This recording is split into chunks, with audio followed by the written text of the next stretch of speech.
Yokozuna wants to ruin the 4th of July. Ric Flair's first match back in WCW, and Saturday night was meh for the first time. Ladies and gentlemen, this is Dropkicks and Attractions.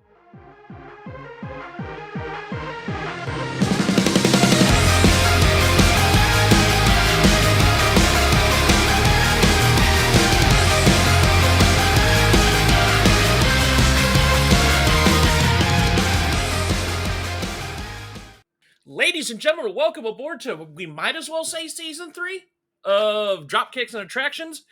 Sometimes you have weekly podcasts, you have bi-weekly podcasts, but apparently we're the only wrestling podcast out there that does one episode every 7 months.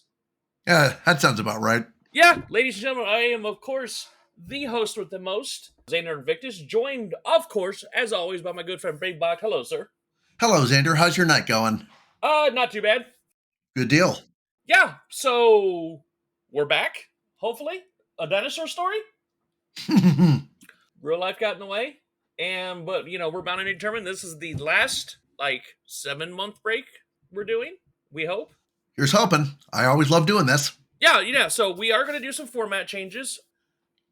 We're going to do our pop culture references. Of course, I'm going to be Jeopardy smart, everything like that. We're not going to do any movie reviews, top 5s, top 10s.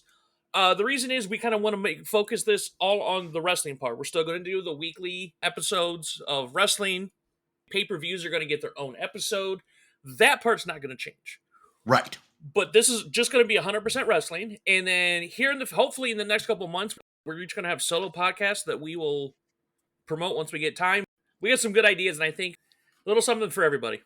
Yep. Looking forward to doing it. Yes. Here it is, as of recording, January 6th. I'm getting excited because my favorite pay-per-view is coming up. That would be the Royal Rumble, of course. I absolutely adore the Royal Rumble. That's my favorite match, one of my favorite matches of the year. And I've actually been going back to Peacock, watching him back. Right now I'm on 89. Yeah, and I've decided I'm going to use WWE Raw year day one from this year as my launch pad to get back into the weekly programming. There you go. So, yeah, we're all looking forward to this. I got some ideas. Possibly we may do some, if we can handle this, do some, the live reactions that are pretty popular right now. Maybe we can see what we can do about doing that for WrestleMania. Yeah, I've been watching a lot of those on the NFL this year. Yeah, just like, you see everybody that's familiar, especially with pay-per-views, you see a lot of people doing live reactions. I figure, why the hell not? Why can't we do that? Absolutely. We'll look into that, see what we can do. Hopefully, of course, if you want to start with it, might as well start with WrestleMania. Mm-hmm. For those that are not familiar with Dropkicks and Attractions, hi. Hello. Basically what this is I would say, wrestling history. That sounds about right. Retro wrestling history. We've started, our very first episode was the first episode of Raw. And what we do is we're going through all the main weekly television shows. None of the syndicated or the B-level or C-level shows. It's going to be Monday Night Raw, WCW Saturday Night, because Nitro does not happen until September of 95. And then when they have Clash of the Champions, which I'll explain that whole situation. We had it the very first episode we ever did, and now, irony, I guess, serendipitous, that we have another one for our second comeback. Indeed. So I'll explain that situation, why we do that, and then pay-per-views get their own episode, usually because they're more bigger, grandiose, a lot more things going on. Pay-per-views do get their own episode. Right, there's more to talk about with the pay-per-view. Exactly. I figure you want to go ahead and hop right into it? Yep, we're starting with the June 14th, 1993 episode of Monday Night Raw. Yeah, the day I turned 11. This was actually my 11th birthday. Oh, wow. That is your birthday. I remember that now. It is also a national holiday. What holiday is that? It's Flag Day. Oh, it is. That's cool. Yeah, and it's also the Army's birthday, which is the irony because I joined the Army. You've talked about that before. Yeah, we're at the original home of Monday Night Raw, the Hammerstein Ballroom in New York City. I'm sorry, not the Hammerstein Ballroom, Manhattan Center. Hammerstein Ballroom was the big one down on the first floor. I did a lot of, around 2010, 2011, did a lot of Ring of Honor shows that we always did Hammerstein. So for somebody that went there a lot, I confused the Manhattan Center for the Hammerstein Ballroom. The Hammerstein Ballroom is in the Manhattan Center. Gotcha. This was on the third or fourth floor. This is the smaller one. Okay. So, this was the original home of Monday Night Raw. This is the night after King of the Ring, 93. This is the one Bret Hart won. He's the king before he got attacked by Jerry Lawler. But more importantly, and this is what we're showing the first clip of, Hulk Hogan lost to Yokozuna. Yoko's the champion again after a quote-unquote errant fireball from somebody that totally wasn't Harvey Whippleman in disguise. I didn't realize who that was. It was Harvey Whippleman. Like, it's not part of the story. It just so happened that Harvey Whippleman was the guy in the costume. Okay, so he was just playing the part. He was just playing the part of an evil foreign fireball shooting cameraman. Right. Because this is going to be on Coliseum Home Video, that's who used to do the videos, the VHS tapes back in the day, Coliseum. Mm-hmm. We are backstage at King of the Ring. Mean Gene, love some Mean Gene backstage at at the pay-per-view with Yoko and Mr. Fuji. He said there was going to be a celebration on the 4th of July at an American landmark, and we will find not everything, but we'll find out more stuff about this later. Right. So we get into our first match. Two of my favorites. Mm-hmm. One of my first favorites being Mr. Perfect. I'm a massive Mr. Perfect fan. It was a big inspiration when I trained to wrestle. Against one of my favorite enhancement talents, the name, the look, everything. From Los Angeles, California, L.A. Gore. Yeah. It was there. I had to go for it. But yeah, legit, I love this guy's look. Like, the name, the look. I love this dude. He had a badass mullet. I like his look, too. Yeah. And of course, why Vince? Every single enhancement match we've had since Razor lost to 1-2-3 Kid. Oh, this could be an upset. You know, it could happen now. Now that it's happened, it could happen in any match. We never know.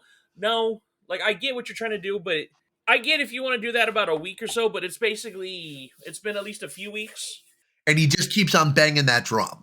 Every single match that there's an enhancement talent with an established wrestler, every single time. Yeah, it's just getting old at this point. Yeah, it ain't got old very quick. Basically, this is what this is. I noticed at one point Bobby had he blamed the camera fireball on not it being a fireball, but because it was a malfunctioning American camera. Typical Bobby. Yeah. Oh no, we love Bobby here. Oh yeah, he's amazing. One of the best managers, one of the best color guys, one half of my favorite commentary duo. Mm-hmm. Yeah, we do not besmirch Bobby Heenan in this house. I would never. Oh, no. I would disown you. But Bobby keeps mentioning that no one has lifted Yokozuna. I wonder what that is in regards to coming up in about 3 weeks. I'm curious, too. Oh, I think you even know what this is. I think I do. Yeah, but, anybody that follows any of the wrestling fraternity knows exactly where this is heading. But basically, that's what they were talking about. This was a short match. Perfect. Mr. Perfect hit the perfect plex for the win. Yep, that was a good way to open. 2 minutes and 45 seconds, bell to bell. Yeah, not bad. It did its duty, due diligence. We get our first in-ring promo of the night with Vince, who's doing an interview with Razor Ramon, who is still offering cash money to the 1-2-3 Kid to fight him again.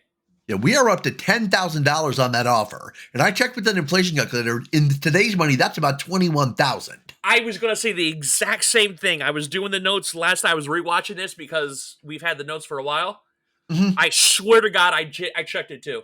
Great minds think alike. No, I was curious too. Like, yeah, it was $21,000, which, fuck, $21,000 now I can do, $10,000 I can do a lot with.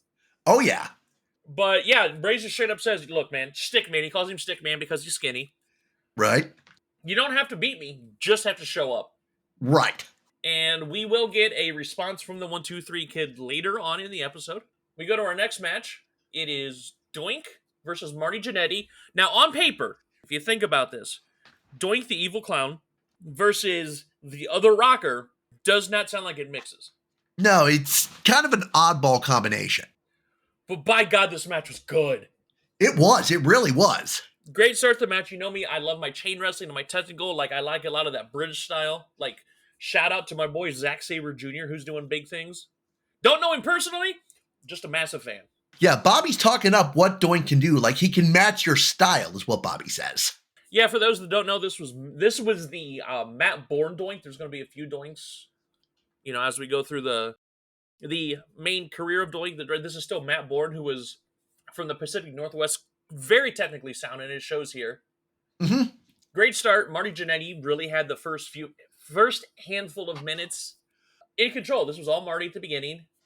Yeah, we saw some Doink fans in the crowd too, and I noted that this is a very intimate setting compared to what Raw does now. Oh yeah, this is a very, like I said, I actually have been to this actual ballroom. Like I said, I went around 2010 or so. I was living in New York City at the time. I went to all the New York City Ring of Honor shows for a good year or so. This was around the time that, for those that follow Ring of Honor, this was like the whole Eddie Edwards had won the title and Davey Richards had won the title, and this was when Kevin Steen, now Owens, was quote unquote fired and he's trying to get his way in. That time frame. Gotcha. And one of the shows, Manhattan Center, at the same time was hosting not only Ring of Honor, but a Demi Lovato concert. Oh, wow. So Demi Lovato had gotten the Hammerstein while we had to trek up, like, I don't know, 7 flights of stairs or use like a rickety-ass elevator to get up to the third or fourth floor, to go to the Ring of Honor show, which, by the way, to get tickets to the next show, because they would always sell the next New York tickets at the next intermission, had to go all the way downstairs to the lobby to get the tickets and then go all the way back up. Oh, that was fun. That must have been some cardio. Shit, I don't have cardio. I've never had cardio to begin with. Even at my most svelte, I've never had cardio. But anyways, Doink actually does take over after a power slam after a few minutes. It's all Doink. Once again, I would say this is a very even matchup. I agree. Both of them did things. Yes. Like, I know Marty Jannetty, sort of, kind of rightfully so, but he gets kind of shit on as being the Marty Jannetty of the Rockers. Uh-huh. But if he hadn't had his problems, he was very good. Like, I think, like, if he hadn't had his problems, or at least to the extent that he did, he would have been one hell of a hand, especially during this time. Yeah, so yeah, I've been impressed with what I've seen of him since we started the podcast. Yeah, that was my first favorite tag team as a kid, was the Rockers. Gotcha. Doink actually hits the whoopee cushion. Is that the one that looks like a bonsai drop? Yeah, the senton off the top like that. Yeah, it's the whoopee cushion. Oh, didn't know that. He could have had it. Like, he took too long to showboat and laugh and everything. Marty kicks out of 2. Like, that could have been the finish right there. That was his big mistake of the match. Right. Because I bet that looked like a good 10 seconds after he hit it. That was a long delay before he went for the cover. Yeah. Went for it a second time, but Marty tossed him off to the outside. The action does spell at the outside. Both of these guys are just throwing hams and slams. I like that. I like that too. I'm totally trademark. Throwing hams and slams. T-shirt. They get counted out. Bell to bell time on this one was 8 minutes 48 and very solid. You know what? A lot of people hate count outs or DQs. I think it worked here. Absolutely. It gives the feud a reason to keep going. And even though it may be just a couple week feud, we will see what happens by the end of the episode. We will get an answer to this. Alrighty. And by the way, I have seen the match that they talk about next for, the next show. Mm-hmm. Oh. Anyways, we get to, I think this is our first real look. Their next match is Owen Hart versus Dan Dubiel. Yeah, I noted we haven't seen much of Owen on Raw since it started. Is this his first, maybe second match since Raw started? I think he was in a tag match as part of High Energy, but I'm not 100% sure. Okay. But what a massive Owen Hart fan. I actually like, as much as I like Bret Hart, and I liked Owen Hart better than Bret Hart. I thought Owen Hart was better than Bret Hart. Really? Yeah. And once we get to the Owen-Bret feud, you will see this. Looking forward to it. And I noticed that apparently they had mentioned this, apparently the ring girl, because of this early Raw, we still had ring girls, like, in between matches. Like, you have, like, the boxing and UFC ring girls. Right. Apparently the ring girl's an attorney, I guess. Good for her. Really? I doubt it. Maybe. I don't know. For all I know, that, because apparently one of the Nitro girls was a chiropractor at some point, too. Huh. Like, NFL cheerleaders, I'm sure some of them have second jobs, but it's just, or it could have just been Bobby or Vince, whoever, just doing what they do. Right. But I noticed Owen slapped the straight up shit out of this dude. Yeah, that was nasty. He slapped his jaw sideways. Yeah. But while we're going through this match, which you can see the shines of how quick Owen was in his flips. He was always a light heavyweight style. Always did this style. Apparently, we're going into the future because the 1-2-3 Kid is in Japan. Vince gets a phone call. It is 10:30 in the morning on Tuesday. So we are talking in the future. Oh. Apparently, kid is still watching this, and he's like, "Oh, kid, Razor Ramon's offering you $10,000," and he goes, "Is that cash?" What the fuck do you think it's gonna? What do you think he's offering it? Well, like a cashier's check, maybe? Yeah, or like gift cards. Like it's one of those Nigerian Prince games where you send them gift cards. Like what the? But kid says he will take the money and he will be there next week, so we will get that.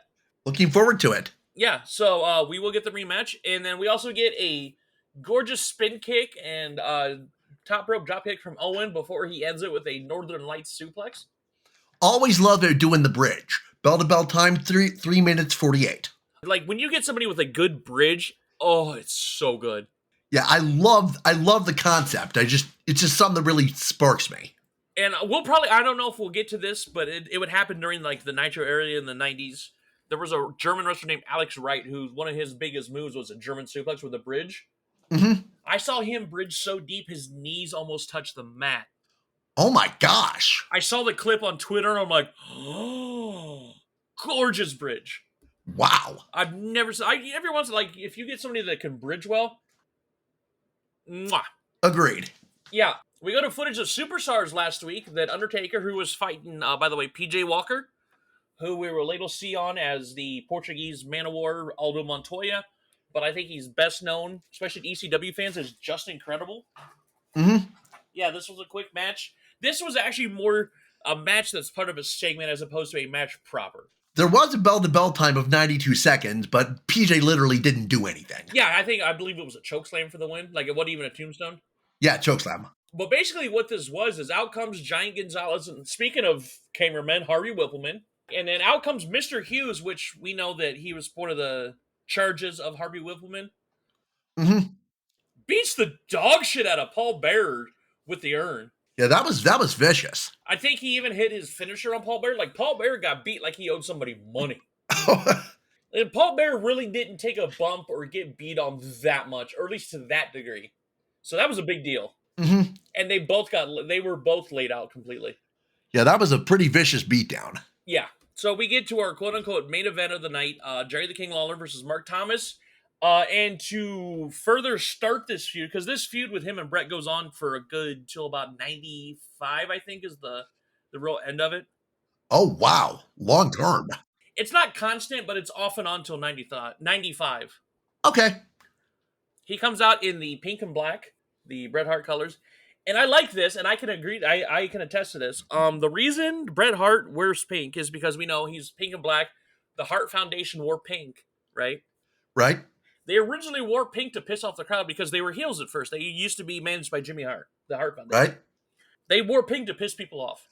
Okay. Because these men coming out in pink. I did the exact same thing. I gotcha. My gimmick I had, especially as a manager, I was an evil lawyer. Gotcha. Came out with a law book and suspenders and a bow tie and high water pants. Mm-hmm. That I still have those pants, by the way. I actually had them tailored at a dry cleaner to be high waters. Yeah, I still have the pants. But I wore pink socks.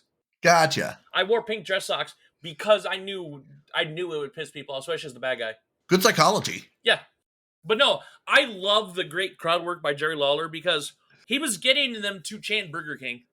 Right. The reverse psychology. Hey, you better not chant Burger King. Burger King. Burger King. Burger King. You better not chant this. I'll leave. Burger King. Great. Yeah, it's like the whole thing. You tell somebody don't think about this, they're gonna think about it immediately. Yeah, like Jerry Lawler butt naked. You're welcome. Oh. There you go. All that hair. Oh God. Hey, you have to get crowned by the king. Anyways, basically, nice DDT from Lawler. Bobby does come back, but we get a message from Mr. Fuji. Further mystery about this whole 4th of July thing. He calls out any American pro athlete to try to body slam Yokozuna. Yeah, he says, I want to humiliate every American athlete. Yep, football. They mentioned football, baseball, basketball, hockey. Yeah, we got about 3 weeks before this happens. But Jerry Lawler, pile driver, fish trap for the win. Yeah, Mark Thomas did hit a nice back body drop, but that was about all he did. Yeah. Yeah, that was 3 minutes, 50 seconds. Mm-hmm. Once again, I had no issues here. No notes. Agreed. Vince says next week we're actually going to be in Poughkeepsie for the second/third and fourth time. Mm-hmm. Because this is the second time they've traveled outside of New York City to go to Raw. They're still in New York, but they're going to be in Poughkeepsie. Mm-hmm. And not only are we getting Razor Ramon and the 1-2-3 Kid, we're getting Marty Jannetty and Doink in a 2 out of 3 falls match. That's going to be fun. Now, I have seen this because not live. I used to, this was, 10, 12 years ago. When I was living in New York, ironically. Mm-hmm. WWE released a DVD. It was the best of Raw years 1 and 2. Gotcha. This was on there. Mm-hmm. It's a good 20-minute match, too. Oh, my. It's fantastic. I'll look forward to seeing it.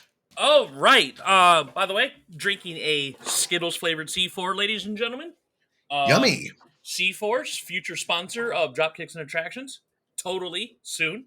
Eventually. I mean, there is a WWE flavor. I don't see why not. Mm-hmm. I'm thinking kumquat raisin. Sure, why not? Dropkick and Attractions flavor, kumquat raisin. You sipping on anything, sir? Just Diet Mountain Dew like I always do. Oh, yeah, that's true. You're the reason we have Diet Mountain Dew still. So, yeah, we're getting to our second match now. This is where we talk about Clash of the Champions. This was a special quarterly. Every 3-4 months, they would have Clash of the Champions on TBS. It was a live show. This was live. With, like, pay-per-view quality matches. Or maybe not full-on always pay-per-view quality, but matches you would normally not see on TV. Right. And a little bit of the history, but not a lot, because there's a lot. Originally, the original Survivor Series, I think that was 87. Mm-hmm. Vince did that in response to Starrcade, which is WCW's biggest pay-per-view, their WrestleMania, so to speak. Mm-hmm. Was in November, and they did Survivor Series, and Vince basically said, hey, cable companies, if you show WCW, you're not getting WrestleMania. Right. In hindsight, seems highly immoral, if not illegal. Yeah. Kind of like how Nintendo did, where it's like, oh, hey, if you make a game for us, you can't make a game anywhere else. Right. And that's what happened, and that Starrcade lost a shitload of money.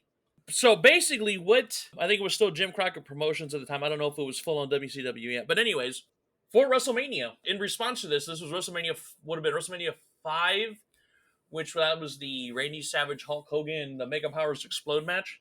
Good match. They showed a free Clash of the Champions, free on TV. Main event, Sting versus Ric Flair for the world title in a 45-minute draw.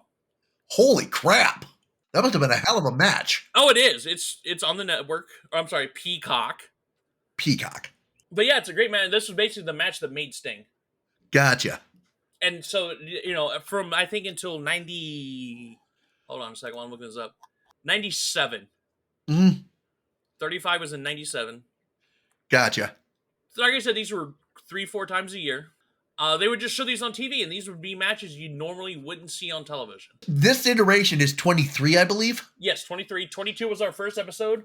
24's got one of the greatest wrestle crap moments anybody ever knows that follows like wrestle crap or that kind of wrestling. Mm-hmm. Everybody knows what happens in 24. I'll look forward to seeing that, I guess, when we get there. Yeah, it's in August, so we got a couple months. I don't remember if it was before or after Beach Blast. Yeah, we are at the Scope in Norfolk, Virginia. Tony Schiavone and Jesse Ventura, as usual. Yep, we're in Norfolk, Virginia at the Scope, which they do make some jabs at the Scope in Norfolk. They go over some of the card, and we were supposed to get Ron Simmons versus Paul Orndorff for the TV title, but Paul Orndorff is injured. So a friend of his, Dick Slater, will be taking on Ron Simmons in our opening match. Mm-hmm. And we see Ron coming out in his Florida State colors, even has the tomahawk on his tights. I saw that. Yeah, we mentioned this before. Ron Simmons was a football legend at Florida State. I think he even played for the Browns at some point. I do not remember. This was way before us. Right. But he played for the Browns. Was actually the first person ever to get his number retired at Florida State. Oh, really? That's cool. Number 2 was actually Deion Sanders. Oh, neat. Yeah. So, also apparently, Tony does not know what either he doesn't know the word ornery, which we all know the word ornery. Yep. Either he doesn't know the word ornery, or he's surprised that Jesse knows the word ornery. Mm-hmm. That was a neat little just interaction there. You're going to beat a champion. In the case of Mr. Wonderful Paul Orndorff, you got to beat him in the first 10 minutes of the match. If it goes 10 minutes, 3 seconds, you don't get the TV title. It's that simple. And a lot of people are ornery over that. That's the rules. Ornery? Where'd you come up with that word? You've never heard of the word ornery? Not from you. We get a good point about Jesse talking about loopholes about champions, which we'll get to it. We do have a TV title match on Saturday night, but the loophole, I get why they have the loophole, which I think it's a dumb rule. We've agreed before this is a dumb rule. Agreed. At this time, when they brought back the TV title, they had just brought it back, and Orndorff was the first champion for its reboot. The champion, they would have matches to where the match could go on for however long, but the TV title was only in contention for the first 10 minutes. So, and they had this happen with Ron Simmons before. It was in a couple episodes prior, where if he won in like 10 minutes and 12 seconds, but since it was before the 10 minutes, he didn't win the title even though he won the match. I think that's stupid. I agree with you. It's very stupid. Psychology-wise, I can see, like, if you have a bad guy like Paul Orndorff, I can milk this out, and then after 10 minutes, it doesn't matter what happens. Right. But at the same time, it doesn't work. To me, it doesn't work if it's a good guy either, because you can be like, oh, well, he can maybe survive for the 10 minutes, but it's just, I think it's a dumb rule. It's an unnecessary complication. Yeah, like, I don't think it lasts too long, but I know it lasts for at least for a little bit when it comes back.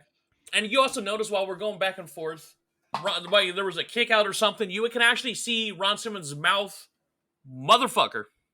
Ha! I did not catch that. I did. He did. He does his best Samuel L. Jackson impression by dropping the word motherfucker. Orndorff does, like, Ron Simmons goes for, like, a 3-point tackle of some sort, and Orndorff grabs his ankle to let Dick take over. Dick Slater does get a neck breaker, but Ron gets his foot on the ropes, but then he's able to pick up Dick with some sort of, like, twisting slam, like some sort of modified power slam of some sort for the win. Yeah, 3 minutes and 57 seconds on that one. Good opening match. Yeah, not bad. It did what it had to do. I mean, I don't know how far in advance they knew that Paul was going to be out, but for a quick match, it wasn't bad. Absolutely not. No. So we come back. We go to commercial. We come back. Eric Bischoff is out there promoting Beach Blast, which is our next pay-per-view for WCW. That's in July, I believe. I think it's August, actually, I think. It's either July or August. We'll figure it out at that point. Okay.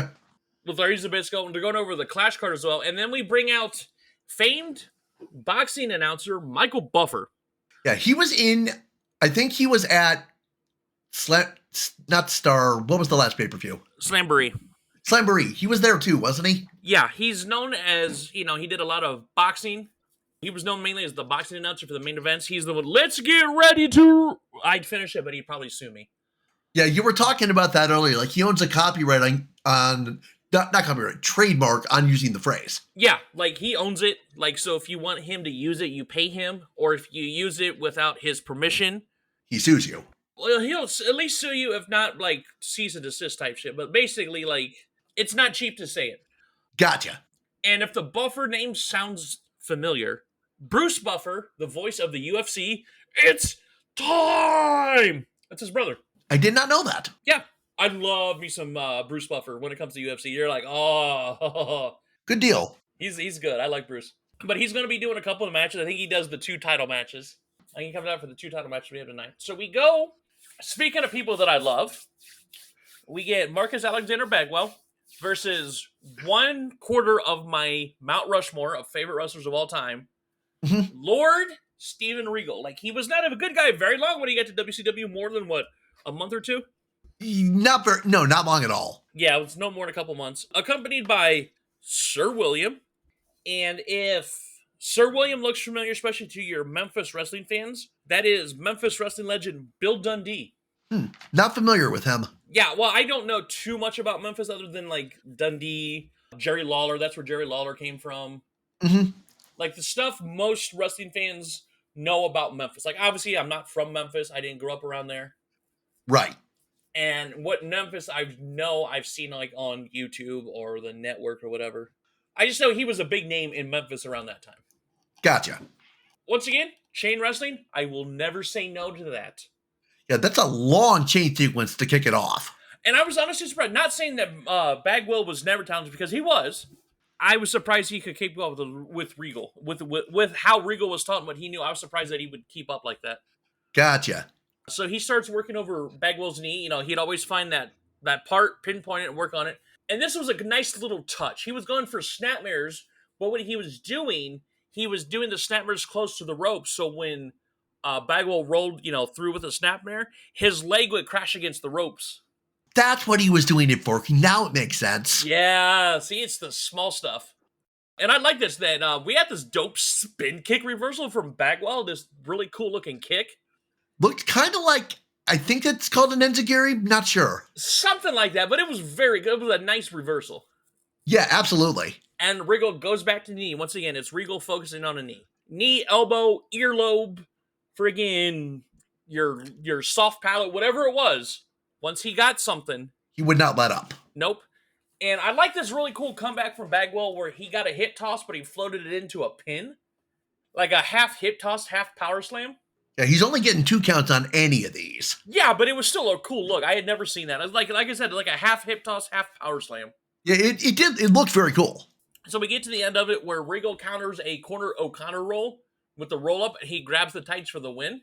6 minutes, 17 seconds. Great match. Oh yeah, this was great. It was a good showcase of both guys, and I think they worked really well together. I agree. It was a very they had good chemistry. And we go to commercial again. We come back with Eric and Max Payne, who has the Bad Blaster. Keep in mind, only in wrestling will you have 2 grown men fighting a rivalry over a confetti gun. Only in pro wrestling. Only in wrestling will a confetti gun be the start of a blood feud. That's the Bad Blaster. It shot confetti. And that's all it did. Yeah. That's literally all it was. It wasn't anything cool. It was like pop confetti. But that's why I love wrestling. It's like only in wrestling. Max says he's out here. He wanted respect from Bad. He says if he wants the respect, he come out. He's willing to give him the Bad Blaster back. So Bad comes out. He gets it back because Max Payne shoots him in the face with it. Yeah, then he just says, consider it returned. Of course. I mean, to be fair, he did return it. You're not wrong. Yeah, devil's advocate. I love playing devil's advocate. He returned it, and he is selling this like his like a xenomorph shot him in the face with acid. Oh yeah, he sold the hell out of that. Granted, it is compressed air. Fair. Anybody that's been hit with compressed air understands. Yeah, and that was close. But he's selling this like xenomorph blood. Props to Johnny B. Bad for selling it like that. Like he's screaming and yelling, and it almost reminds me because knowledge-wise, folks, I have damn near 40 years of wrestling experience watching it wrestling. I also traded a little bit, but I basically been a fan of wrestling almost 40 years. And I know you're what, almost 10? 2014 is when I started watching consistently. So, hey, congratulations, you're on your 10th anniversary. Yay! I think I'm on 39. But no, I'm not saying that what this reminds me of, and those that are old enough to remember this will get this. When Jake Roberts was in WWF, he had a feud with the model Rick Martel. You're talking, this would have been WrestleMania 7. Before WrestleMania 7. Rick Martel would come out with arrogance. He had one of those big atomizers, and, like he would shoot like crops with. It was his cologne called Arrogance because he's a model. And he shot Jake the Snake with it in the face. Ouch. And he sold it like that. And the only bad thing was we got a blindfold match out of it. I take it that didn't go well? Both men, like, blindfold matches are never good because it's basically a match where both men have hoods over their faces. I've never even heard of such a thing. And they can't see anything. And it always ends up one of them lifts the hood at some point because, But this is basically, you see guys walking around the ring, filling out, looking for each other, basically with their eyes closed for the whole match. Gotcha. Doesn't sound particularly interesting. I have not seen one remotely good blindfold match. There's a reason you rarely see them, we'll put it that way. Basically, Max Payne's back in the ring, they come back for a commercial, and he says if Johnny B. Bad doesn't come out, he forfeits, and out comes Tom Zink, the Z-Man, who I used to like the Z-Man a lot when I was a kid. I noticed it took him 2 tries to get it. Maybe his shirt was a little too tight because it took him like 2 tries to get his shirt off. Yeah, Max is caught badly off guard in this sequence, but he eventually recovers from the attack and locks in the painkiller. Yeah. That's basically what this was, just to get Max Payne over as this badass. But I just noticed that it took Zank like twice. Like he couldn't get the shirt off. He's like, fuck it, I'm going to beat on him a little bit. Now I'll take my shirt off again. Mm-hmm. So we get our first title match of the night. 2 Cold Scorpios going up against Barry Windham for the NWA World title. And this is where we get our intros from Michael Buffer. Oh, yeah, so good. Yeah, like he always would do the thing, but he would always give these cool intros for each person. Like he did this in boxing too, where he's like, wearing the such and such, and he's like known as the blah da da da. Like it was a big deal when Buffer would introduce you, even in wrestling. Like it was great. This was a nice exchange of styles. You know, Barry Windham, the rough tumble brawler punch in the face, and of course we got the high flying Too Cold Scorpio, which according to commentary had been doing a tour of Japan, which he had been doing it before. Like he was well known in Japan. And actually, at one point, he was actually tag champs with Vader in, I want to say, All Japan. Oh, that's cool. Did not know that. Yeah, Vader had started. Well, actually, Vader got famous in Japan before he came to WCW. Right. I think we've talked about that before. Yeah, but I noticed this is where I would notice earlier about the mouthwash joke. Mm-hmm. Why is it called the scope, Tony? Is it because of the mouthwash? Oh, how the heck did I miss that? Yeah, like I think Jesse was kind of under. Like people don't talk a lot about how good Jesse Ventura was as color commentator. I've loved what I've seen from him since we've been doing the podcast. Yeah, he's great. We get a really nice. Speaking of like contrast of styles, we get a good slam from Scorpio, and then Wyndham returns out with a top rope clothesline. There's some pretty good chaining in here too. Yeah, and then we get, of course, the Michael Jordan gambling joke. Mm-hmm. Because even you know about Michael Jordan and his love of gambling. Oh, yeah. Yeah. So Scorpio kicked out of a DDT, but not that DDT. Right. It wasn't the one he finishes you with. Yeah, and we've talked about this before. I don't like this. Like, we talked about this with I think the biggest person that does this the most is Hacksaw Jim Duggan, which I love Hacksaw. To this day, I love Hacksaw. Hacksaw's finisher was the 3-point stance into a clothesline. Right. Why is he throwing clotheslines as transition moves during the match? Yeah, what makes the 3-point stance launch any different? Yeah, but like that's what I'm saying. This is the same concept. Like if my finisher is a variation of a DDT, I'm not hitting a DDT the rest of the match. Right. Because if you kick out of that DDT, why can't you kick out of the final DDT? What makes that DDT any different? Yeah, that makes sense. That's why. That was the honestly only gripe I had out of this match, and it's really a personal gripe. We actually almost get a title change. Scorpio almost won with a small package. So yeah, Scorpio tries to cover him a lot. Yeah, well, because he's using that speed. He wants to see if he can get Wyndham off his game plan. Right, the whole speed versus power dynamic. Yeah, and I noticed Wyndham was in control, and he get this like kind of like slingshot, like a slingshot Fez press from Scorpio. Ooh, yeah, that was good. He also countered a superplex, which at the time when I first started cognizantly remember wrestling.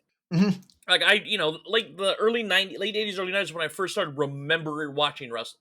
Barry Windham, when he was a good guy, when he was teaming up with Dustin Rhodes, would use the superplex as his finisher.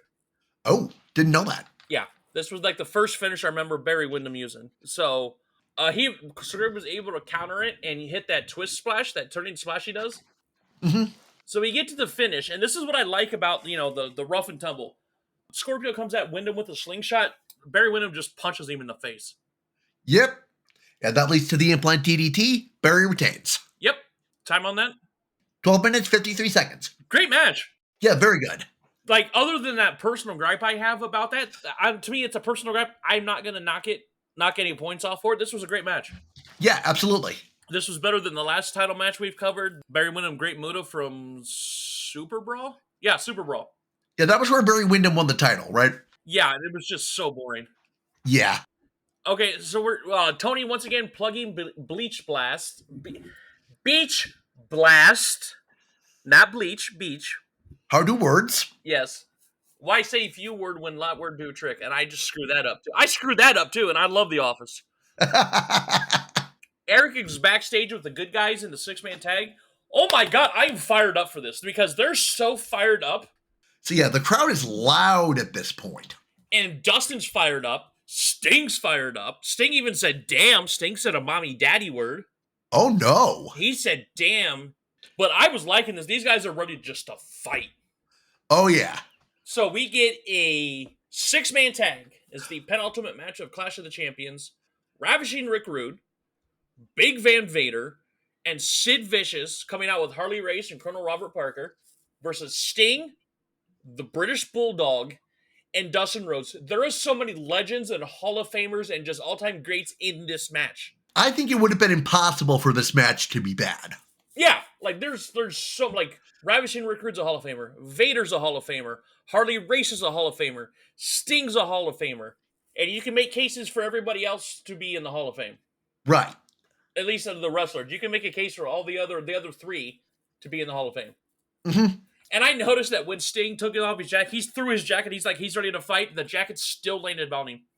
I noticed that. Great start, like Rude and Sting. I think that's a great start to the match because they've had a rivalry. I know Rude and Rhodes are fighting right now, but Sting and Rude also had a great feud. So this is old rivals getting together. And showing how strong Sting was back then, he press slammed Rude into Sid and Vader.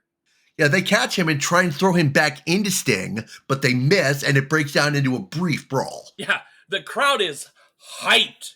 Like, the crowd was good the whole night, but for the last two matches, oh my god. Yeah, it was so loud. Like, this match happened like 30 years ago. Almost 30 years ago. I'm hyped. Yeah, you know something's gone right when you get hype. Yeah, 30, like, decades after the match happens, like, oh, let's go. And even though if you already know the results, which I did beforehand, Vader took over Dustin and got a close to 2 count with the Vader bomb. And you could actually hear Rude. I heard him audibly say, "You ain't shit." Oh, geez, I did not catch that. Rude actually said that to Rhodes, that you ain't shit. And honestly, the biggest surprise of the match for me is, once again, I was never a Sid, Psycho Sid, Sid Vicious, Sid Justice, whatever. Mm-hmm. When I was watching wrestling. But now as I've gotten older, I've come to appreciate Sid for what he did and what he was able to do. Right. I never knew Sid could kip up. Ooh, yeah. And he was legit 6'8", 6'9". Oh my god, I didn't realize he was that big. Yeah, he kipped up like it was nothing. So good. There was no effort in that. I was like, oh. There was a huge power slam counter from Dustin, and Dustin was able to counter a Rude tombstone with his own, but the ref missed the tag to Sting, and we just get that end of the match brawl. And while this is going on, Harley Race hits Dustin with the briefcase that Rude came out with that supposedly has the U.S. title. The bad guys win. 11 minutes flat and a great example of a 6-man tag match. Yeah, but here's the thing. I didn't realize till after the match was over. Once Dustin tagged in, like early on in the match, that last time, he was in it the rest of the match. Yeah, he was in there for the longest time, you're saying. Yeah, like once he tagged in before, Vader took over on him, he didn't tag out the rest of the match. He was in there a good 6-7 minutes of it. So we go back to commercial. Larry and Eric are talking about the main event. We get our main event of the evening. I'm excited for this. It's a 2 out of 3 falls match for the WCW tag titles. Ric Flair and Arn Anderson, the 4 Horsemen, taking on the team that should have gotten more than they got, the Hollywood Blondes. Stunning Steve Austin and Brian Pillman. You've said that a lot, that they didn't really get their due, and that's unfortunate. I agree with you. They've been great from what I've seen. Yeah, they'll be gone by the team will be broken up by the end of the year. Trust me, we're not the only ones that believe that. Mm-hmm. We get Michael Buffer back with the introductions, and I like that Pillman just slapped Arn in the face. Arn's like, screw this, just spit at him. Oh, yeah. Great way to establish the animosity. Oh, we remember the Flair for the gold, Flair for the old. Like, there's a lot of these are not friends. Absolutely not. And they do a great job convincing you that they're not. Yeah. And you want to talk about insane. When Ric Flair got tagged in for that first time, mm-hmm. Oh my God. Crowd went apeshit. Yeah, the crowd, like you said, the crowd was hot the whole night, but spots like that, even louder than you thought possible. Yeah, well, because this was also Ric Flair's first match back when he came into WCW. Right, yeah, he was in WWF when we started the podcast. Yeah, but I mean, this was, like Flair country, and the fact that this was his first match, because, I'm sure that's the reason they did Flair for the gold, because non-compete clauses, all that shit. Right. And I noticed that Jesse said Flair was old and he couldn't hang because he was old. I did my research on how old Ric Flair was at the time. Mm-hmm. Take a wild guess. 30s? 44. What? He said Ric Flair was too old at 44. Oh my gosh. Let's put this into context, folks. I'm 41. I just turned 41 in June, this past June. Mm-hmm. At this time, he was 3 years older than I am now. Wow. Yeah. This was when it was like, oh, if you're in the 40s, you're too old to wrestle. AJ Styles is not much older than I am right now. Jericho's in his 50s. Bobby Lashley's in his 40s. Brock Lesnar's in his 40s. Wow. I didn't realize those guys were that age. LA Knight, I think, is 40. LA Knight's doing some of his best stuff he's ever done now. He's 40. Sting's fucking doing shit at 60s. Like, people were like, oh, like 30 years ago, it's like, oh, you guys are so old now. I was like I said, LA Knight, I'm a big fan of. This is probably he's probably just now hitting his peak at 40, which shows you what they like. We talked about this, why Randy Savage was doing commentary for Raw, and he was around the same age as Flair. You can still, and obviously when he went to WCW, he could still go. Yeah, Ric Flair was doing some crazy stuff then. So yeah, this match will show that. Austin was actually able to finally take control of Anderson. We go back and forth, and Anderson hit that probably one of the best DDTs in the business on Austin. Oh yeah, that was gorgeous. So Flair was able to beat a double team, and he had a flying forearm on Pillman for the first fall. First bell to first fall was 9 minutes, 42 seconds. We then take a break between falls. Yeah, I would have been if this was the whole match, I would have been happy. Yeah, this first segment was gorgeous. And I also noticed that when we went to commercial, Michael Buffer, who really didn't make too many mistakes. We'll get to the Brett Clark thing later on in late WCW. Mm-hmm. The Hitman Brett Clark. Yeah, that's the thing. As we're going to commercial, and I think you picked up on this too. Yeah, I did. Michael Buffer's going, and our new, the winners and the new tag team champions. And I don't know if you remember, as it faded out, that he thought that Flair and Anderson had won the tag titles. Ladies and gentlemen, unbelievable, the winners and new heavyweight tag. All right, so we come back from commercial, and the champs are actually in firm control as the second fall started. This is all Hollywood Blonde, especially they're working on Flair right now. Flair and Pillman are in there. They get a double down in the hot tag. Arn hits the best spine buster you'll ever see. Spine on the pine. That was gorgeous. I don't know if he invented it, but he sure as hell, everybody knows he's got the best spine buster that you'll ever see. He perfected it. He perfected the fuck out of the spine buster. So we also noticed they had been working on Ard's leg the whole match, and we noticed that he had injury earlier in the year on the leg, so that's what they're focusing on. Dude, Tony's hyped.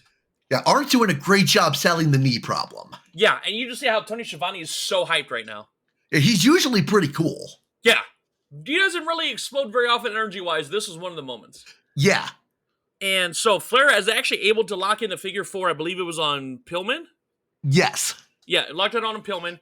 Barry Windham comes down and hits Flair to cause the DQ. Yeah, the time from second bell to end of match was another 11 minutes and 6 seconds.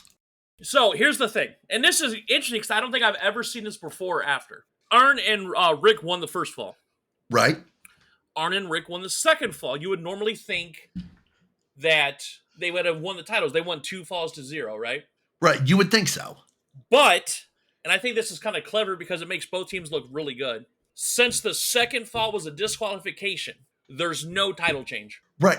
I agree this was a good call. Like you said, it keeps the feud going. Yeah, and I've not seen, and it keeps the feud with the Blondes going. It keeps Rick and we'll see the Rick and Barry more in Saturday night, but I don't think I've ever seen that before or after, that the fall was decided with a disqualification. Right. It worked out very well. Yeah, I thought it was just clever. So the good guys won, but the bad guys kept the titles. Right. I'm okay with that. You know what? Clash of the Champions was awesome. A+. A+ without question. Yeah, easily. One of the best.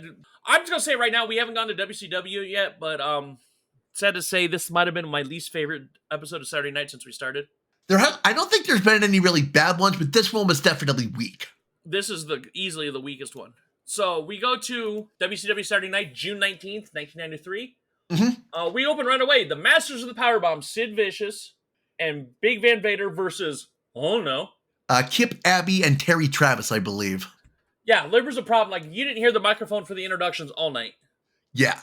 I think I caught like one enhancement talent name all night. And yeah, this was just a standard enhancement match. Took 1:16 and nothing really happened. Chokeslam from Vader. Huge kick from Sid. Thunderfire powerbomb from Sid. Over. Boom. Tony's ringside with the winning quartet because they each have their own manager. Mm-hmm. Colonel Parker gives Sting and Bulldog one more chance. Hey, you retire. Here's the tickets. You can go anywhere in the world. You need to retire before Beach Blast or we're just going to beat the shit out of you. Mm-hmm. And I noticed this, and they show it when we, you know what? I'll wait till Flair for the Gold. I'll talk about what I noticed from the rally. They had the rally segment a couple weeks ago. Okay. We're going to plug more of the matches for the show. Tony and Jesse are doing commentary before going back. And they're going to show the end of the tag title from the Clash. Mm-hmm. Once again, I don't mind, even though I just watched it 5 minutes ago, I don't mind watching it again. Absolutely not. This is where I think they called it, I saw a snafu, I don't know if you saw this. So we get Marcus Alexander Bagwell versus Fury of the Wrecking Crew. Just Fury, not Rage.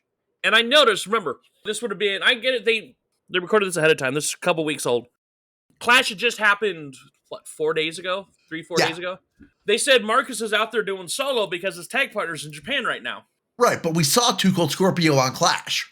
Who was just coming back from Japan. Right. They said on Saturday night, a few days later, he's in Japan. So unless they can, either that was a snafu or Scorpio came back from Japan long enough to wrestle Barry Windham to go back to Japan. That's the only way he can get away with that. Mm-hmm. Which would seem like a lot of travel for one match. Honestly, a continuity area like that, it happens, it's minor, it didn't bother me. Well, yeah, no, it didn't bother me. It's just, I don't have a problem with it. I just picked up on it. Okay. So if like Saturday night, they would film like weeks ahead of time. Right. Like this was filmed like 2 or 3 weeks prior. But then Clash was a live event. Yeah. Once again, I don't think I would have noticed if I watched this, days apart, you know what I mean? Gotcha. Or like if I'm a kid, I'm not going to notice that shit. Right, but doing it the way we're doing, watching on Peacock one after the other, it comes up. Yeah. So we also noticed that the Mac Militant himself, Teddy Long, is in the crowd. And it's nice that he's out there with the kids. They mentioned a lot of the charity work that he was involved in, which, props to Teddy for that. Mm-hmm. Bagwell is in control early, working on the arm. Trying to, you get that power, all about the legs and the arms with the power. Mm-hmm. Fury comes back with a big clothesline and a rib breaker, but misses a middle rope splash. Like, this match goes back and forth a little bit. The middle rope splash looked like it might have been a flying nothing. Somewhere around there. It might have been, but there was something around there, but it's if it is, it's not the most egregious flying nothing we've seen. Not blatant. No. Okay. So, Rage comes to interfere, and he causes what I like to call the WrestleMania 5 finish, where this happened during the Ultimate Warrior Rick Rude match for the Intercontinental title. Bagwell goes for this suplex, and as he has Fury up, Rage trips him, holds his feet down while Fury pins Bagwell. That was 4 minutes and 40 seconds. Typical heel shenanigans, but not bad. I think you and I will agree to disagree on this match. It was not awful. No, not awful. But to me, it was meh.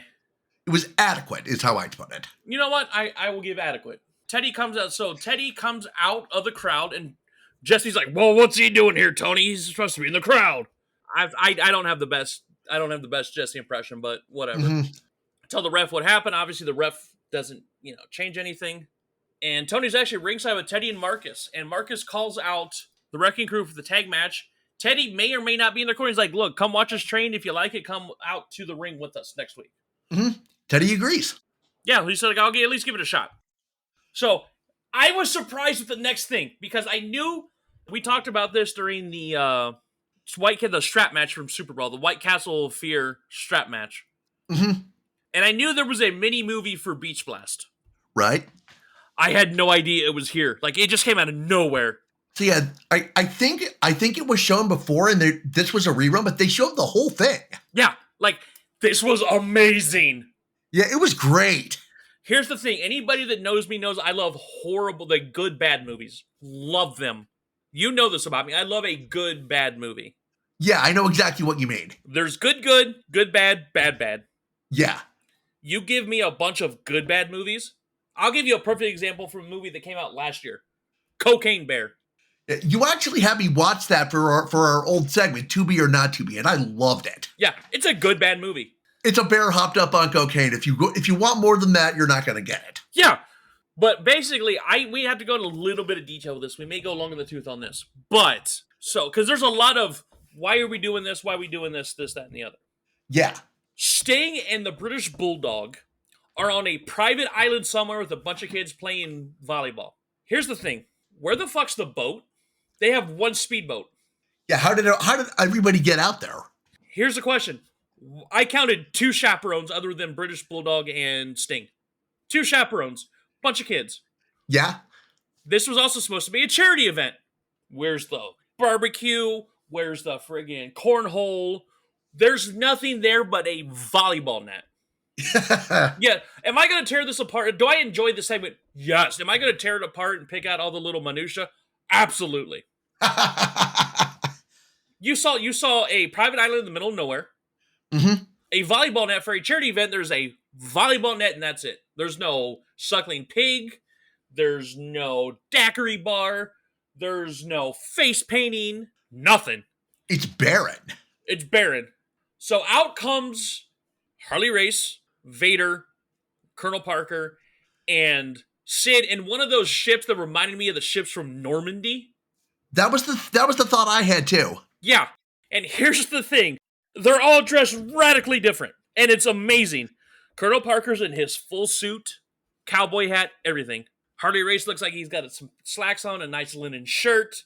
Out comes Vader in his wrestling gear and some Reeboks. And then out comes Sid in his wrestling trunks and flip-flops. He looked like he was ready to swim. My man was in flip-flops and friggin' tighties.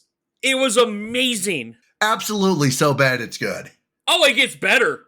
So they're like, we're going to go give them one more chance. Oh, by the way, Cheatham the One-Eyed Midget makes a return again. What?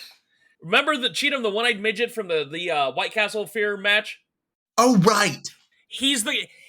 They hire him again to wear a shark fin and plant a bomb on the only boat Sting and Bulldog had. Oh, that's who that was. Okay. That was Cheatham the One-Eyed Midget. Oh, my God. Their words, not ours. This is 30 years ago, folks. Suck it up. Oh, and we're not done yet. They're like, hold on, kids. We'll go stop this. So, and by the way, Cheatham goes up to the kids. They're like, hey, what's your name? He goes, I'm Jaws. Get out of here, kids. Who, by the way, brings the bomb in a fucking igloo cooler. Gotta keep it dry somehow. I guess, but it was what it looked like. He was like, this is great. Like, I'm not tearing this apart. This is just fantastic and how horrible it is. Yeah. So they yell at each other, this, that, and the other. We'll see you at Beach Blast. And so Sting gets on the boat, and these two girls come up who can't act for shit. I get they're little kids, but they can't act for shit. Yeah. Hey, Bulldog, there's some guy that put a bomb on the boat. And so Bulldog jumps on the boat to pull Sting off just as it blows up. Everybody thinks they're dead. Like, it's played off like they think they're dead. It's just so randomly somber out of nowhere. Yeah. Don't worry, guys, they're alive. Oh, thank God. Oh, whew. Oh, God. Whew. You know what? It was fucking awesome. It was. There was 3 of these made. These mini movies. 100% my favorite one. There's so much bad shit about this. And if you got, there's a video, like, I am a big fan of Wrestling With Regret. I love that channel. I watch it every week. So Brian Zane and Colt Cabana did a video where they did a watch along of all 3 of these, and they riffed all 3 of them. Oh, that sounds amazing. I highly suggest, and this was years ago he did this, but it's still golden, because you know how quick Colt Cabana is on his feet. Never really seen him, actually. He's funny as hell. I highly suggest anybody that, well, first, watch this with no commentary. You're going to love it. Right, and then the commentary just makes it better. Just go watch the videos and watch these guys riff it. They riff all 3 of them. They had this one, the one before this, and then they had a video with Spin the Wheel, Make the Deal with Jake the Snake and Sting, and it would have been Halloween Havoc 92? By the way, Cheatham was in that one, too. Cheatham was in all 3 of them. Oh, okay. Yeah. By the way, I could talk about that forever. You just did. I did, and go watch it. Matter of fact, fuck it. We're going to find it, and we'll put it back on the Twitter site. Yeah. Oh, sorry, X. X, Twitter, whatever. Ugh. Whatever. So we go to our next match. Thank God he's still alive. The British Bulldog versus, Tony Zane was this guy's name. not Brian Zane, Tony Zane. No relation, I don't think. Probably not. I know, because it's not, Brian Zane's not his real name anyways. Mm-hmm. But it's just like, it's like, oh, thank God he's here. Whew! I get this guy's taller, but he's trying to match power with the Bulldog. Not the best idea. Hanging vertical suplex and running power slam for the win as Vader and Sid come out. Yeah, just a minute 50 on that one. Yeah. Tony's in the ring with Davey, And out comes Sting to a massive pop, by the way. Talking about, oh, are we going to do this? I don't know. Oh, yeah, we're going to kick your ass.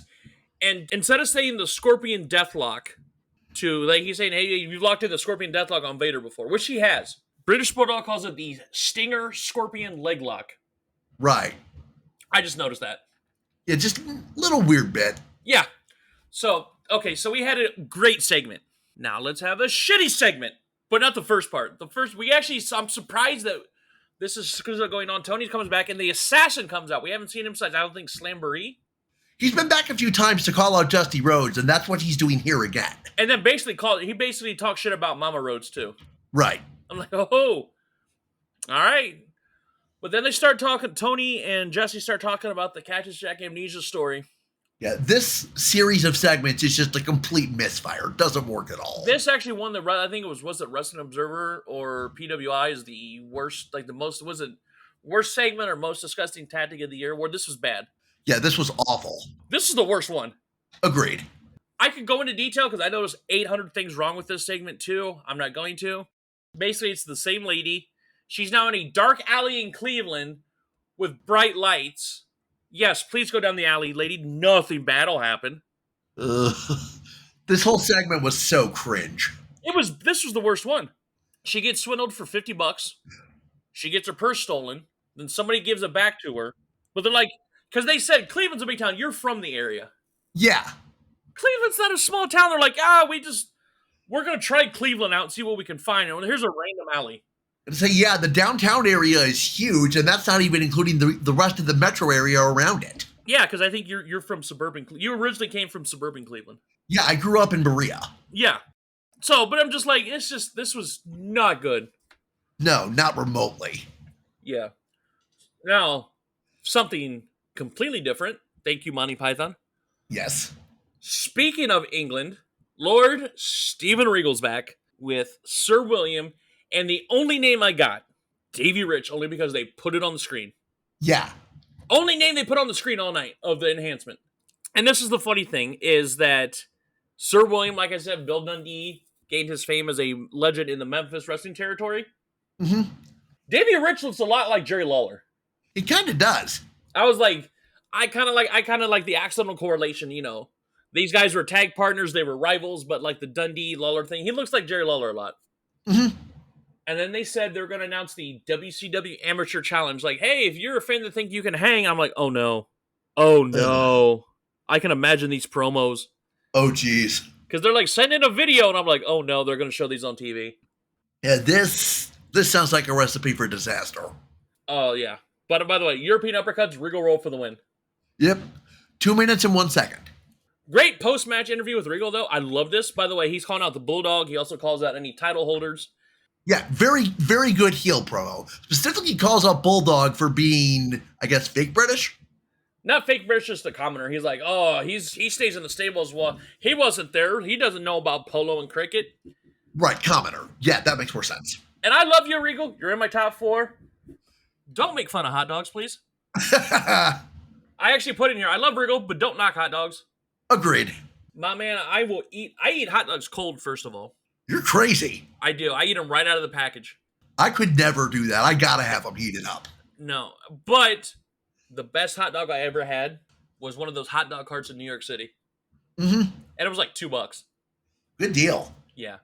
So this is the part we're talking about when I was talking about the rally, the heel rally, is we get Flair for the gold. I forgot this was going to happen this week. Once again, Ric Flair, never a problem with Ric Flair talking. We get Colonel Parker. But before he brings Parker out, he calls out Wyndham saying, Wyndham, I'm coming for you. Parker says he loves Ric Flair. He puts his show up there with the Arsenio Hall show. Mm-hmm. Cool. And they go back to the segment, the rally, because they showed the rally on TV a couple weeks ago. Right. As I know, this is another crazy outfit thing, right? Right. You had Colonel Parker dressed like he does every single day. He looks like Boss Hogg from the Dukes of Hazzard. Uh-huh. Which he does. If you've seen Dukes of Hazzard, he looks like Boss Hogg. I haven't seen it. Oh my god, I grew up with that show. Out comes Harley in a suit in the rally like he always did. Mm-hmm. Vader's in a suit, sunglasses, no mask. And then here comes Sid, no shirt on and a pair of jeans. Oh, yeah. I'm just like, bro, can you all agree on something? Apparently, Sid does not own shirts. So, but yeah, basically, this is just setting up, promoting Beach Blast. Right. And he also knows, hey, Colonel Parker also says, hey, after your match with Wyndham, if you get it, might have a contract with you. And I know what happens in Starrcade 94. Mhm. I wonder if this is the beginning of it. Like, a very subtle nod to what happens. Gotcha. I won't spoil it for you. I know the main event of Starrcade 94. I wonder if this is where this starts. Gotcha. I'll look forward to it. Where it's like now, because I know a lot of the stuff that's happened, at least the big matches, to where, but I wasn't watching at the time, so this is where they start that. Right. I pick it up, but it's also nice to watch somebody who's watching it not knowing what's going to happen next. Right. That's the whole point of this. You've got experience. I don't. Exactly. Speaking of excitement, Bach, who's the freaking guest for Flair of the Gold next week? Do you remember? I don't. I'm so sorry. Fucking Dusty Rhodes. We're getting Dusty Rhodes on Flair for the Gold next week. Yeah, that's going to be really good. Ooh. So, speaking of horsemen, Paul Roma. Going up against Chick Donovan. Yep. I will give Roma credit. We don't like to 100% shit on people. We will give people due, when it's deserved. Right. We try not to boo-boo 100% on people, whether we like them or not. Paul Roma had a gorgeous dropkick. Yeah, that was really nice. That was an amazing dropkick. One of the better ones I've seen in a long while. Unfortunately, he doesn't have a whole lot else in the bag. No, backbreaker splash win. Yeah, 1 minute 43 on that. So we get Tony out ringside with the Horseman. By the way, Ric Flair's between Flair for the Gold and this match, he's already changed his outfit. That was fast. Yeah. Arn, gold on the mic. Now, Arn has been amazing every time I've heard him on the mic. Mm-hmm. And he always will be. That's the thing. Mm-hmm. Flair, he's on the mic. Need me say more? No, you don't. Like I've been impressed with Flair too. Again, every time. Paul Roma, Ric Flair, and Arn Anderson were good on the mic, and that's the end of the segment. Yeah. Roma's was so just, we're the good guys, we're gonna win, we're the Horsemen, blah. Generic. It was so generic. This was like government cheese generic. Yeah. This was like the black and white labels when we were a kid for the government food that just said corn on the can generic. Yeah. Malto meal looks like Kellogg's. Oh my God. That's harsh. Yeah. Don't get me wrong. I love Malto meal. Bitch, I'm poor. And so this was surprising to me that we got this the ultimate match of the show and of also our episode. I was surprised that they had this match with so little TV time. Yeah. And it's for the TV title, Mr. Wonderful Paul Orndorff against literally my all-time favorite wrestler, Bach. The Dragon, Ricky Steamboat. My number one all-time favorite wrestler. And yeah, this is a little weird because we go to commercial and the match is already going when we come back. Yeah, and he says, yeah, we got the couple quick pins, but he's like, yeah, we're already a minute in. By the way, this also happened because, according to the 1-900-WCW hotline, if you picked option 4, you could suggest a dream match. And supposedly somebody suggested this. Yeah, I noticed that little spot. And I got me thinking, could I have called and suggested a 60-minute Iron Man match with Van Hammer? I'm sure you could have. Of course, they probably wouldn't listen. No. But do you want to see a 60-minute match with Van Hammer? I don't think so. Yeah, I know. Orndorff took over quick. Like, this is a fast match. This was almost too fast. Yeah, this was too dense, to use my word. Yeah. Steamboat countered the pile driver with the sunset flip. Before anything else could really happen, Dick Slater came in for the DQ. Yeah, bell-to-bell time on that one was 4 minutes 23. And they started jumping him, but he is saved by Ron Simmons, who fought Dick Slater at the Clash. And that's how it ended. Like, this match, they should have given this match more time. There was no time to breathe. Yeah, it didn't work. It suffered for being too short. Agreed. So, which sucks. Once again, I love me some Paul Orndorff. He's done some great stuff on the show so far. Ricky Steamboat is my all-time favorite wrestler. Like, on paper, this could be awesome. They didn't have the time they needed to make it awesome. No. This could have been a good 10, 15-minute match. I wish it had been, frankly. Yeah, but I'm going to say right now, we talked about it at the top of the show. This has been my least favorite WCW Saturday Night for 93. Agreed. This is the weakest one so far. All the good stuff was segments. There was not a good match. All the good stuff was segments. Agreed. I'll give you that. The best part of this was the mini-movie. Yes. So, all right, we always like to. Okay, so we're going back to Raw here for a second, buddy. What was your favorite match of Raw? Let me refresh myself on what we had. Mine was Doink versus Marty Jannetty. And I'm going to agree with you on that. That was the best one. Yeah. Granted, the other ones were all enhancements, but it was still a really good match, regardless. Yeah. Okay. Clash of the Champions. I think I liked Regal and Bagwell the best. Okay. I'm actually going to go with the six-man tag. Actually, 1A, 1B between the six-man tag and the tag title match. Both were fantastic. I don't think Clash had a bad match, except maybe the Dick Slater and Ron Simmons. And that wasn't even a bad match. And it had less time than Steamboat and Orndorff. Yeah. And it was still a good match. There wasn't a bad thing wrong with it. Yeah, none of the matches at Clash were bad. They were just less good. No, I would even, yeah, I was going to say, I would say Ron and Dick Slater were the least favorite, but it wasn't even a bad match. It was just, compared to the rest of the matches on the card, it was just short. Agreed. That's what I meant. But for a sub 4-minute match, I still thought it was good. Agreed. And then WCW Saturday Night, honestly, the mini movie was better than any match we had. Gonna say, yeah, I'm gonna refuse to choose a match on that one. Yeah, like I'm picking the mini movie. Well, thank you again, ladies and gentlemen. We hope that it's not 7 months between episodes again. We're gonna find this we're on X, Twitter, whatever you want to call it, at capital D and capital A Podcast 1.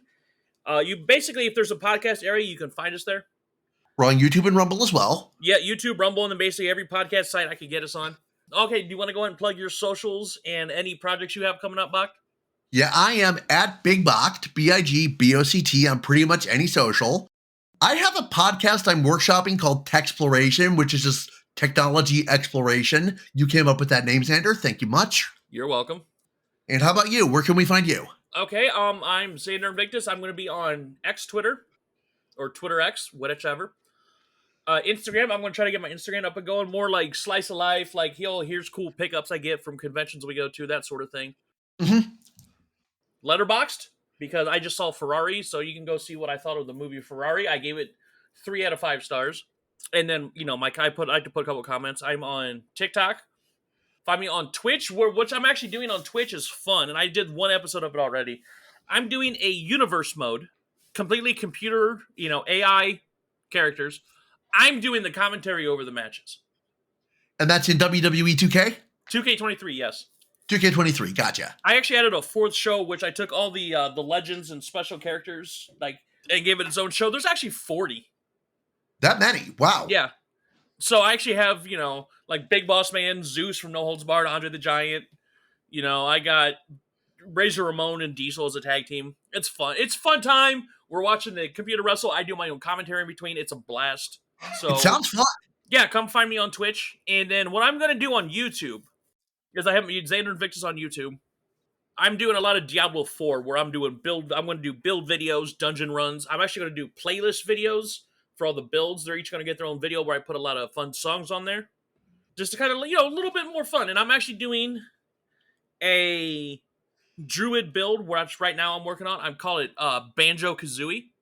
Yeah, you told me about this build that I couldn't guess the name, and I felt so bad about Yeah, that. because it's a werebear with crows. It's Banjo-Kazooie. Right, birds and bears. Yes, and then I'm also working on a movie/TV show podcast. I would like to do it by first quarter this year, called Retangibles. Basically, every movie or TV show I cover has physical media involved. Gotta say, yeah, we've heard a lot of brouhaha about digital content being thrown away. Yeah. So everything I'm going to cover, even if it's on a streaming website, I have a copy of it. So I can watch it if they take it off. So once again, thank you everybody for coming back. Hopefully it's not 7 months again. And we will see you next week.